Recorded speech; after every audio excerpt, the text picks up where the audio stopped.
번째 복인데요. 긍휼히 여기는 자입니다. 네 번째 복까지는 하나님께 대하여 또는 하나님 앞에서 갖는 그런 마음이라면은, 오늘 이 긍휼히 여기는 이 마음은 우리가 사람에 대해서 갖는 그런 마음이 되겠습니다. 하나님 앞에서 심령이 가난하고, 하나님 앞에서 애통하고, 또 하나님 앞에서 온유하고, 하나님 앞에서 의에 줄이고 목마른 자는 복이 있는데요. 그런 사람들이 또 갖게 되는 마음이 다른 사람들에 대해서 긍휼히 여기는 그런 마음입니다. 그렇다면 이 긍휼이 이제 어떤 뜻인지 우리가 구체적으로 알아야 되겠는데요. 이 긍휼의 사전적인 의미는 불쌍하고 가엾게 여겨서 도와주는 겁니다. 그러니까 단지 그냥 불쌍하게 여기는 마음만 긍휼이 아니라 다른 사람을 돕는 데까지 나아가는 마음이 바로 긍휼인 것이죠. 이것이 헬라어의 의미도 비슷합니다. 헬라어로 이제 오늘 본문의 긍휼히 여기는, 그래서 여기 단어에 해당하는 것이 엘레에문인데요. 이제 동사는 엘레오스입니다. 여기서 말하는 이 헬라어 단어도 그냥 불쌍히 여기는 것 자체가 아니라 실제로 도와주는 행위까지 포함하는 그런 단어가 되겠습니다. 이런 단어는 이제 엘레에몬이라는 형용사로는 신약성경에서 딱 2번이 사용이 되고, 엘레오스라는 동사까지 포함, 동사는 27번이 사용돼서 모두 이제 29번이 사용이 되었는데요. 사용된 것들을 살펴서 우리가 이 긍휼히 여기는 마음이 어떤 마음인지 한번 알아보도록 하겠습니다. 먼저 히브리서 2장 17절에서 그 단어가 사용이 됐는데, 똑같은 형용사 형태로 사용이 됐거든요. 그러므로 그가 범사의 형제들과 같이 되심이 마땅하도다. 이는 하나님의 일에 자비하고 신실한 대제사장이 되어 백성의 죄를 속량하려 하심이라. 여기서 자비하고에 해당하는 이 단어가 긍휼입니다. 똑같이 엘레몬이 쓰인 그런 단어인데요. 여기서 표현된 예수님의 엘레몬, 자비를 베푸는 것, 이것이 어떤 것으로 나타났냐면은 예수님께서 범사의 형제들과 같이 되신 것, 그리고 백성의 죄를 속량하신 것으로 나타났습니다. 예수님께서 우리를 불쌍히 여기셔서 우리에게 자비를 베푸셔서 하신 일이 성육신 하시고 십자가를 지는 것으로 나타나게 된 것이죠. 우리는 이러한 예수님의 긍휼을 본받아야 할 것인데요.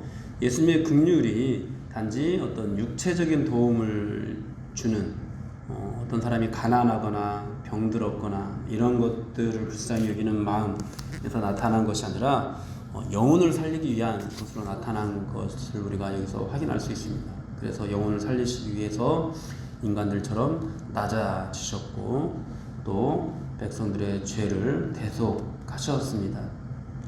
이러한 긍휼을 우리도 본받아서 다른 사람들에게 긍휼을 행하는 그런 삶을 살 수 있어야 되겠는데요. 이러한 긍휼은 우리 스스로에게 어떤 대단한 능력이 있을 때 나타나는 것이 아니라 우리 안에 이런 긍휼을 입는 그런 은혜가 있을 때 나타나게 됩니다. 일반적으로 우리는 생각할 때 그냥 꼭 긍휼히 여기는 마음이 아니라 다른 사람을 돕는 어떤 그런 행위를 하려면은 우리에게 그것을 도울 만한 능력과 여유가 있어야 된다라고 생각을 합니다. 그런데 이 긍휼히 여기는 마음은 하나님께서 명하신 이 마음은 우리가 어떤 대단한 능력이 있어야 할 수 있는 것이 아닙니다. 우리가 누군가를 도울 때는 그러잖아요. 우리가 나 자신조차도 먹고 살기 바쁘고 내 신앙도 제대로 지키지 못하는데 어떻게 다른 사람을 도울 수 있느냐, 이렇게 생각하기 쉬운데, 그러나 긍휼히 여기는 마음은 나도 부족하지만, 나도 연약하지만 또 내게 누군가를 도와줄 만한 어떤 긍휼로서 누군가를 섬길 만한 그런 어떤 실력과 능력이 없지만 하나님께 은혜를 우리가 입었기 때문에 입은 그 은혜로서 다른 사람을 불쌍히 여길 수 있게 된다라는 것입니다. 그래서 실제로 예수님께서 내 양을 치라고 베드로에게 말씀하실 때 여러분 베드로가 성공의 자리에 있지 않았습니다. 실패 자리에 있었습니다. 예수님을 부인하고 또 예수님의 제자로서 자신이 무슨 일을 행해야 되는지도 모두 다 잊어버리고 그저 다시 고기를 잡으러 간 그 자리에서 예수님께서는 다른 사람을 돌보라고 그렇게 말씀을 하십니다. 사도 바울을 부르실 때도 그는 예수 믿는 자들을 박해하는 자리에 있었습니다. 그런데 예수님께서 찾아가셔서 다른 사람들을 사랑하는 그런 일들을 맡기시게 되죠. 이처럼 예수님께서 우리에게 긍휼히 여기는 마음을 가지라고 하고 또 누군가를 돕는 데까지 나아가라고 하실 때 우리가 어떤 대단한 성공의 자리, 영적으로 막 충만하고 성령으로 충만한 상태에 있어서 그런 말씀을 하시는 것이 아니라는 겁니다. 예수님께서 우리에게 은혜를 먼저 베푸시고 그 은혜를 입은 우리가 어떤 실패의 자리에 있을 때 정말 부끄러운 자리에 있을 때 우리를 찾아오셔서 말씀을 하시는 거죠. 다른 사람을 불쌍히 여기라, 내 양을 치라, 이런 말씀을 우리에게 주시는 것이죠. 사랑하는 여러분, 그렇습니다. 우리도 우리 앞가름도 하기 어려운데 어떻게 다른 사람을 긍휼히 여기는 그런 일을 감당할 수 있을까? 하나님께서 우리를 먼저 사랑하셨기 때문에, 하나님께서 우리에게 긍휼을 먼저 베풀어 주셨기 때문에 예수님께서 이미 이 땅에 오시고 또 십자가를 지심으로 그 모든 긍휼을 우리에게 주셨기 때문에 우리가 다른 사람을 긍휼히 여길 수 있습니다. 이 엄청난 긍휼의 복을 우리가 입었다라는 거죠. 그래서 다른 사람을 긍휼히 여기게 되고, 이런 긍휼히 여기는 마음을 가진 자가 바로 예수 믿는 사람이고, 또 긍휼히 여기는 마음을 베푸는 사람에게 복이 있다는 거죠. 그러므로 사랑하는 여러분, 우리가 정말 누군가를 긍휼히 여긴다라고 하는 것은 먼저 은혜를 입을 때 또 하나님을 아는 일로부터 시작을 합니다. 우리가 막 우리 안에 있는 어떤 동정심으로부터 시작을 하는 것이 아니라 하나님으로부터 은혜를 입는 것으로부터 시작을 합니다. 왜냐하면 이 긍휼히 여기는 마음은 단지 어떤 사람들의 육신적인 일들을, 경제적인 일들을 도와주는 행위가 아니기 때문입니다. 그 사람의 영혼을 사랑하고 그 사람의 영혼에 생명을 불어넣는 그런 일이기 때문입니다. 우리가 하나님을 알지 못하는 때에도 누군가를 도울 수는 있습니다. 그러나 그럴 때, 하나님을 알지 못하는 때에는 그냥 육신적인 면에서, 육체적인 면에서만 우리가 도울 수가 있습니다. 그러나 이제 예수님을 알게 되고 그 긍휼을 우리가 입게 되면은 우리가 또 다른 사람들에게 주님의 생명을 전하는, 예수님께서 낮아지시고 십자가의 길을 가신 것으로 이루신 그러한 긍휼을 우리가 다른 사람에게 전할 수 있게 되는 것이죠. 그러나 여러분, 이러한 긍휼을 전하는 자가 복이 있습니다. 단지 다른 사람들에게 선행을 베푸는 것, 이런 것을만을 의미하는 것이 아니라 다른 사람들의 생명을 사랑하고 그래서 그 영혼을 구원하는 하기 위한 그런 자리까지 나아가는 것, 이것으로서 우리가 긍휼을 베풀게 되고 이런 사람이 복이 있는 것입니다. 이와 같이 하나님의 은혜를 입은 자들이 다른 사람을 긍휼히 여기게 될 때 또 다시 긍휼히 여김을 받는 그런 은혜가 주어진다고 말씀을 하는데요.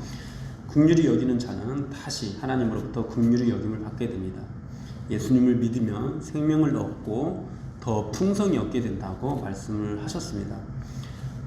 다른 사람을 긍휼히 여기는 사람은 아까도 말씀드린 것처럼 심령이 가난하게 되고 애통하고 온유하고 의에 줄이고 목마른 자들인데요. 이런 사람들은 또 하나님 앞에 엎드리면 하는 기도의 내용이 다 똑같잖아요. 하나님, 저를 불쌍히 여겨주십시오. 하나님의 절대적인 그 거룩하신 앞에서 우리 자신의 모습들이 우리가 항상 아무리 돌아보아도 늘 부끄럽고 초라하기 때문에 늘 하나님 앞에서 긍휼을 구할 수밖에 없게 되고, 그런 긍휼을 구하는 자들이 또 다른 사람들을 긍휼히 여기는 자리까지 나아가게 되고, 또 그렇게 다른 사람을 긍휼히 여긴 자는 하나님 앞에 설 때마다 늘 똑같이 우리를 불쌍히 여기시고 우리를 도와주시는 그런 은혜를 경험하게 됩니다. 오늘도 우리가 하나님 앞에 나와 예배할 수 있고 기도할 수 있는 것도 하나님께서 우리에게 긍휼을 베푸시기 때문입니다. 하나님은 자비롭고 은혜롭고 노하기를 더디하고 인자와 진실이 많은 그런 분이신데요. 우리의 모든 죄를 사하시고 또 우리를 참아주시고 친히 찾아오셔서 우리를 고쳐주시고 또 싸매주시고 인도해주시고 보호해주시는 분이십니다. 오늘도 그렇게 우리를 불쌍히 여기시는, 우리에게 긍휼을 베푸시는 하나님의 은혜가 우리에게 있기에 우리가 또 담대하게 담력을 얻고 하나님 앞에 나아갈 수 있습니다. 여러분, 오늘도 또 그렇게 긍휼을 잊게 되거들라 우리가 또 어떻게 살아야 될까요? 또 다른 사람들을 긍휼히 여기는 그런 삶을 살아야 합니다. 사랑하는 여러분, 여러분들 마음 가운데 긍휼히 여길 자를 오늘도 품으십시오. 오늘도 여러분들의 베스트들을 마음속에 품으시고 그들에게 긍휼을 베푸십시오. 여러분, 그들을 긍휼히 여기는 마음으로 오늘도 그들을 위해서 기도하시고 그들에게 진정한 생명, 진정한 구원이 임하게 되기를 간절히 바라는 마음으로 오늘도 그렇게 긍휼히 여기는 자로서 살아가십시오. 그러면은 다시 또 하나님 앞에 설 때 하나님께서 여러분들을 불쌍히 여기시고 또 그 불쌍히 여기는 데서 그치는 것이 아니라 여러분들을 도우시는, 그런데 예수님의 도우심은 단지 영혼을 살리는 것으로만 나타나지는 않았습니다. 예수님께서 이 땅에 오셔서 가난한 자들, 병든 자들을 친히 섬기시는 그런 도움으로 함께 해주셨습니다. 그 하나님께서 여러분들의 그런 약한 부분들까지도 단지 여러분들을 구원하기만 하시는 것이 아니라 여러분들의 육체적인 그런 부분들까지도 도우시면서 여러분들을 세워 가실 것입니다. 그러므로 여러분도 오늘 예수님처럼 또 다른 누군가를 긍휼히 여기시는 그런 은혜가 있기를 바랍니다. 이러한 긍휼, 엘레에몬 또는 엘레오스가 사용된 구절들을 제가 몇 개 더 찾아서 읽어드리겠습니다. 너희는 가서 내가 긍휼을 원하고 제사를 원하지 아니하노라 하신 뜻이 무엇인지 배우라. 나는 의인을 부르러 온 것이 아니요 죄인을 부르러 왔노라. 마태복음 9장 13절 말씀이고요. 또 18장 33절에 내가 너를 불쌍히 여김과 같이 너도 내 동료를 불쌍히 여김이 마땅하지 아니하냐. 여기서도 똑같은 단어가 사용됐습니다. 또 마태복음 23장 23절에 화 있을진저 외식하는 서기관들과 바리새인들이여 너희가 박하와 회양과 근처의 11조는 드리되 율법에 더 중한 바 정의와 긍휼과 믿음은 버렸도다. 그러나 이것도 행하고 저것도 버리지 말아야 할지니라. 우리가 율법만 행하는 것이 아니라 긍휼도 버리지 말아야 된다고 말씀하시고요. 또 긍휼을 행하지 아니하는 자에게는 긍휼 없는 심판이 있으리라. 긍휼은 심판을 이기고 자랑하느니라. 야고보서 2장 13절 말씀입니다. 사랑하는 여러분, 복이 있는 사람은 긍휼을 베푸는 사람, 긍휼히 여기는 마음을 가진 사람입니다. 하나님으로부터 다시 긍휼히 여김을 받고 또 도우심을 입는 삶을 살게 됩니다. 이러한 긍휼히 여기는 삶이 정말 대표적으로 나타난 그런 어떤 표본이 또 신약 성경에서 사마리아인이라고 우리가 할 수가 있는데요. 여기서도 똑같은 그 엘레오스가 사용이 됐는데 예수님께서 그 이웃이 누구냐고 물을 때 이제 그 사람이 이제 자비를 베푸는 사람이 그 이웃이다라고 말을 하고 예수님께서 너도 이와 같이 하라 이렇게 말씀을 하셨는데요. 그 자비를 베푼 자니이다라고 대답할 때 사용된 단어가 바로 똑같은 엘레오스입니다. 여러분, 그렇습니다.